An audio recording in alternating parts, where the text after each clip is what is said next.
Welcome to On Today's Ride. I'm Kieran, and in this episode, when things don't quite go to plan. But it all works out just fine and dandy in the end.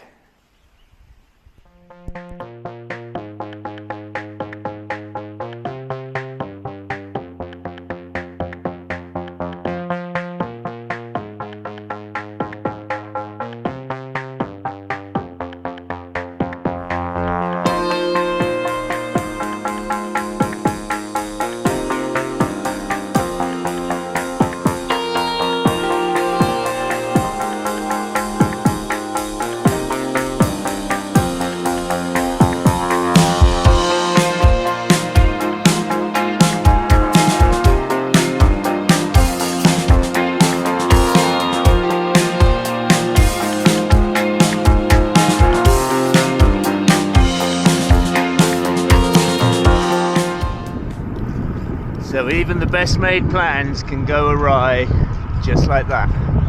I had this ride planned out for a long time. It's Christmas Day. Not that I'm a big celebrator of Christian festivals. And thankfully, nor is most of Thailand, so it's quite avoidable here. But I did plan a big ride for today. Got the bike ready last night. Got my kit ready. Was awake at silly o'clock this morning, making sandwiches, having breakfast, headed out the door.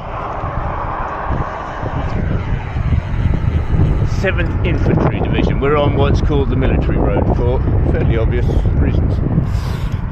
Headed out the door, strange noise from my back wheel. Strange noise is never a good thing. Turns out I had a broken spoke. So no way was I going to do a 180k ride into the middle of nowhere with a broken spoke. So new plans had to be made. Oh, and the major bit of preparation I did was leaving the Christmas party, margarita party last night before the third margarita. That was a crucial decision. Okay, past the Special Forces Regiment. Now they had a bike race recently that went through there. That would have been nice, a good enough reason to do the race, I think. Okay, so best reason for having two bikes, or more than one bike, is that if something goes wrong with the first one, you've always got a backup. So I've got my gravel bike.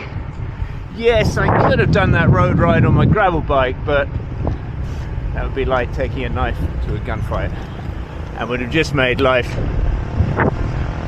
harder than it needs to be, shall we say. So I thought, let's go and do a tough gravel ride that I've been planning for a while. I have done it before. Just looking for the right opportunity. A bit of burning going on. They do like to burn stuff, the Thais. So I'm going to ride Mesa Mai to Doi Pui off-road. However, to get to the off-road, there's a big old roady climb. In fact, there's two climbs, so we're going to settle in and just take our time. Well, it's also a good opportunity to come and see this temple, which we always just ride past, so let's go and have a look. I like these lions outside, are quite impressive. Let's see if they let me ride my bike in. Normally don't mind. Wow, it's quite a famous one, this, but I'm not entirely sure why.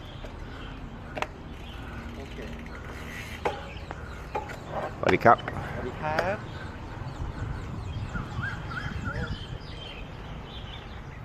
The Three Kings.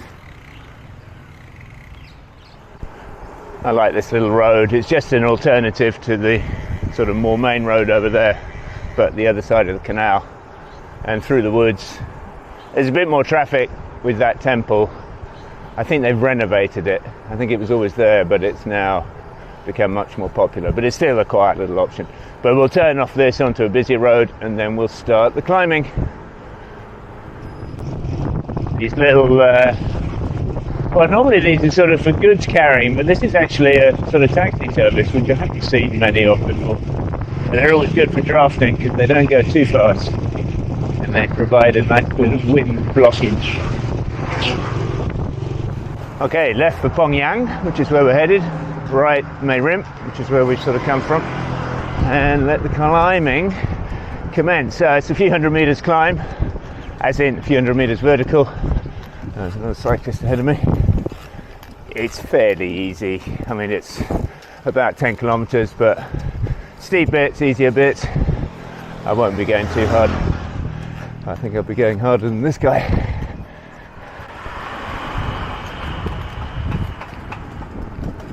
Okay, so despite the palm trees, it is winter here. It is probably the coolest morning of the winter so far. It had been a bit unseasonably warm, and now it's gone, as it normally does at this time of year, normally a bit earlier, it's gone a bit chilly. So, I'm not expecting reams of sympathy from my European friends, but it is about 15 degrees out this morning, which is kind of chilly. I have seen it cooler here. I have seen 10 or 11 a few years ago, but when you're used to 30, 15 feels very cool indeed. And I probably haven't got quite enough clothing, because by the time we get up to 1500 meters, I suspect it's going to be very chilly. Depends on whether the sun's out or not. That remains to be seen. So there's a little stream running alongside the road here, and they're milking it for its tourism potential. Got these little suspended tables you can come and sit and take a drink. A little bit early still for tourists and still a bit chilly, so, but they'll be out in their hordes later. Okay, rolling into Pongyang. That's part one of the road climb done. 7-Eleven ahead. I don't think we'll stop. We'll do the second part of the road climb up to Mae Sa Mai, and that will be the last bit of civilization for quite a while, so we'll get a drink up there, and then we'll press on to the, well, I say gravel part of the ride, but it's basically mountain biking. So this climb up to Mae Sa Mai is about 6k, steep at the beginning. I'm on the steep bit, but then the last few k is kind of easy, and the views are superb. It's a nice little climb to do in its own right, and it's particularly nice to do on festival days, because Mae Sa Mai village is a Hmong village, so Hmong with an H, H-M-O-N-G, one of the main indigenous groups of people from north of Thailand, also Laos, probably Myanmar, Vietnam as well. And on festival days, the women are all dressed up in their finery, and it's quite a sight. Well, it looks like they've made this road one way, probably not for bicycles though. Now, this road is one of many that makes a mockery of the, let's say, Western discussion about what is the steepest residential road in the world, because step aside Dunedin, step aside Fort Penllech in Wales, this, the Mae Sa Mai ramp, I measured at 40% at one point. It is absolutely killer. Okay, it's only 40% for about, 30-40 meters, but I tell you, it's a hell of a lot steeper than Fort Penllech. Okay, into the village, have a little break. We've been riding for nearly 2 hours, and then a little bit more climbing through the village, and then we'll get onto the dirt. So much more basic living conditions up here. Definitely cooler. We're up at, I can read my computer, we're 1,000 meters up, so definitely going to be a different climate up here. Certainly a little bit chilly still, even though it's it's gone 9 now, but the sun is a coming.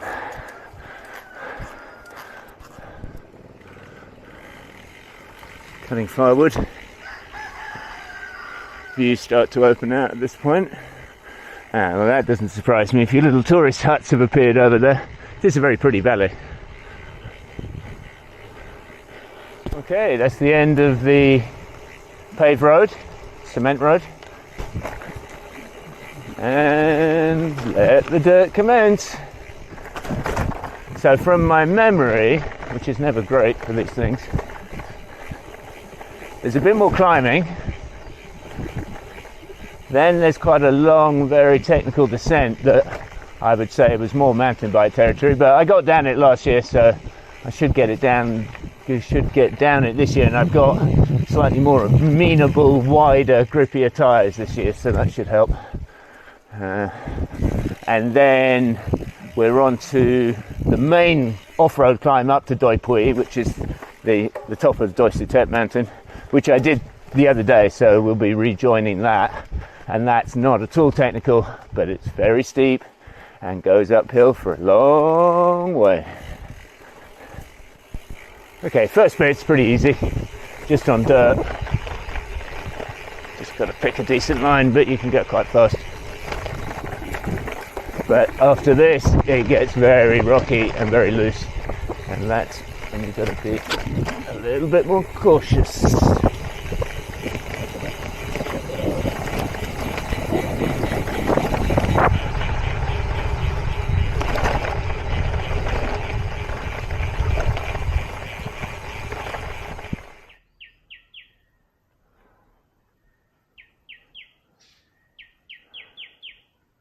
Just listening to the birds.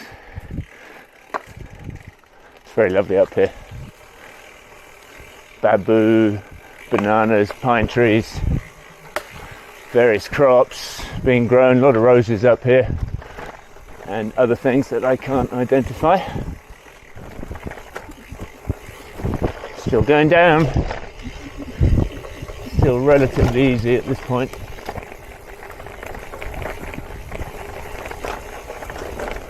Bits of concrete road, a bit broken. I mean, it's incredible that they drive the vehicles along here. Then you get a few meters of smooth, and it starts to get bumpy.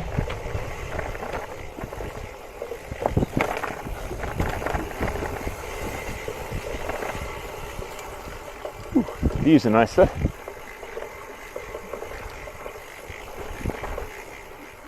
Through the cabbage fields, very steep here.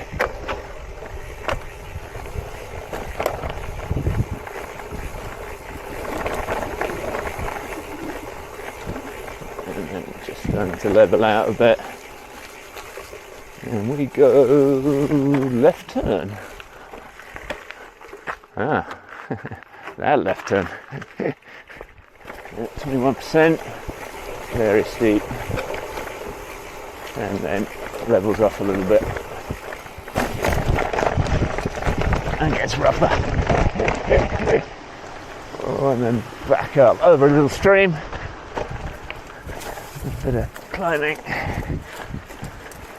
and then continuing to go downhill. Okay, still a lot of climbing to do. We might be about halfway, but I've been going for about 3 hours now and most of it's been uphill, so I'm going to stop, have a little rest, eat half a sandwich, peanut butter and banana for those interested, listen to the birds, just enjoy the jungle. So a lot of the climbing here on Doi Pui is on this sort of slick, red, clay, sandy earth that's always a little bit damp. So when it gets really steep, over 20% or so, it does make it tricky. But as I say, these tyres, they didn't fail me the other day, so I don't think they will today. Okay, we've just come down from the left and we've joined the main path up from Hue Tong Tau. Continues up, which I did the other day, and I know what's coming. It's very steep and slick and slippy red clay climbing. So buckle up, a few hundred meters more climbing to do yet. Okay, into the very hardest bit now. Almost 20%. A little bit of cement to get some traction. But this just goes on for several hundred meters, so it's just about basically trying to go as slow as possible and stay upright. I don't want to expend any unnecessary energy, just keeping the pedals turning, trying to stay in a straight line, which I didn't there. Okay, we're at the flower farm where people like to come and take their Insta photos. Not me. But what that marks is nearly the end of the climbing, so a little bit more to go. And then we get up to the top road and then into the campsite, and we'll get a drink up there, which will be nice. And catch these Hmong ladies in their finery, selling nice clothes, smarty cap, a lot. Very pretty. Selling a combination of clothing and wine. Wine seems to be a big thing up here. Not entirely sure why. Okay, chickens in the path. Cocks. Excuse me, cockerels. Go on, girl. Boy. Yeah, that's it. Last super steep ramp. And then we'll be straight into civilization of a sort. Just over this lip. And into the Doi Pui campground. People come and stay the night up here in tents, etc. Or we're just going to stop, have a little break, have a Kit Kat.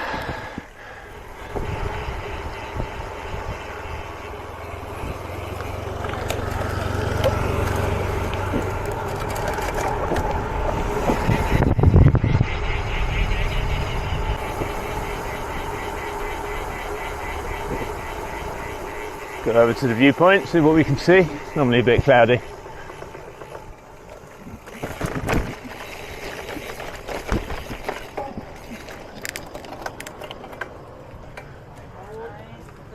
Oh, it's quite clear today. Look at that. So looking down onto the Hmong village and up into the hills. A little bit hazy today. Okay, stats are we've done just over 50k. We've climbed 2,000 meters, so that's a fair old rate. That's basically 4,000 meters climbing in 100k. That's a lot. Average speed very low, 13.8. But now, after 4 hours of climbing, we've got a 20-minute descent. Okay, we've dropped a couple of hundred meters down to Bubing Palace. This is where the real descending starts, so we can hit this with some speed, I think. Straight down that way.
Okay, we're down. It's a little bit too busy for a great descent, far too many cars to overtake.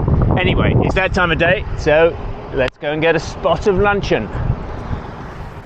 Okay, we're back at Kinpak. Vegan and vegetarian food. Gonna have a salad. Because I've just discovered they do these fantastic salads. Okay, so here it is, the Kinpak fried mixed vegetable salad. So we get fried sort of tempura vegetables, very nice. Some sort of dressing. There was a choice. I can't remember what I went for. Maybe black sesame and tofu or something. Nice bit of salad, bit of coleslaw, and then a bit of fruit. So that's the kind of pudding as well. Fantastic. 100 baht, not the cheapest, but you know that's £2, so we can live with it. Okay, let's tuck in. Okay, so that's what happens when things don't go to plan, but you have a spare bicycle. All ends well. Yeah, fantastic ride, really lovely. Not as long as it would have been. That's not so bad. I can take it easy. It's a lovely day. And as ever, if you enjoyed the video, please give a thumbs up and see you all soon on today's ride.